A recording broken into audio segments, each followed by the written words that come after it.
My name is William Schumann. I'm Assistant Professor of Anthropology at Arkansas Tech University.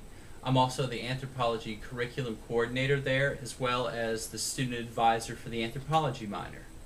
My research is really concerned with the intersection of culture and politics, and specifically an anthropology of government.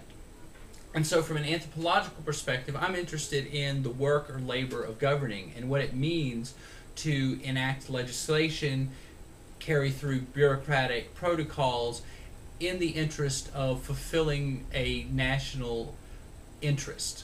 And so my research has been based primarily in Europe to do this work, and specifically with the National Assembly for Wales, which is a very new institution devolved within the United Kingdom only in 1999.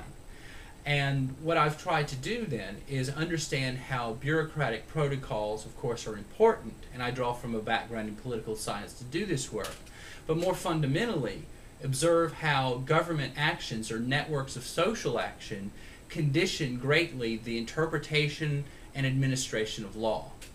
Now, I've coupled this research with a more local assessment of the relationship between civil society and the state vis-a-vis local development agencies in rural Wales, a project that I'm now extending into England to get a more comparative perspective on this.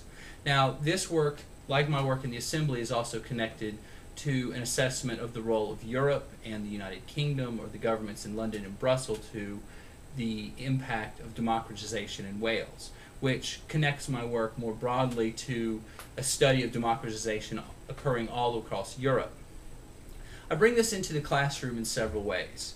One, I always try to give my students an assessment or a perspective on what the state does to essentially manufacture its subjects or citizenship.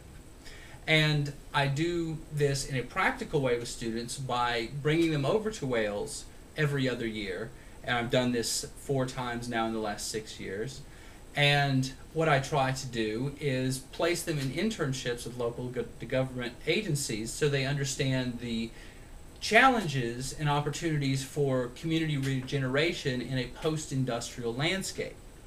Now, the same applies to my work in the classroom, where I try as best as I can, depending on the circumstances of a semester, to build an experiential or applied dimension into my courses, so that students not only get a broad understanding of anthropological literature and method and theory, of course, but also ways that they can apply these skills in the real world and, of course, in the process, improve their resumes or their curriculum vitae in the interest of competing in a very tough job market.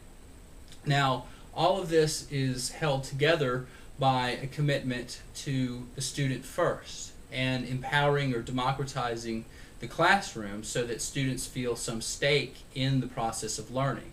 And I think as a result of that, they are more committed students to anthropology and not only interested in their careers, but also bettering society as a result.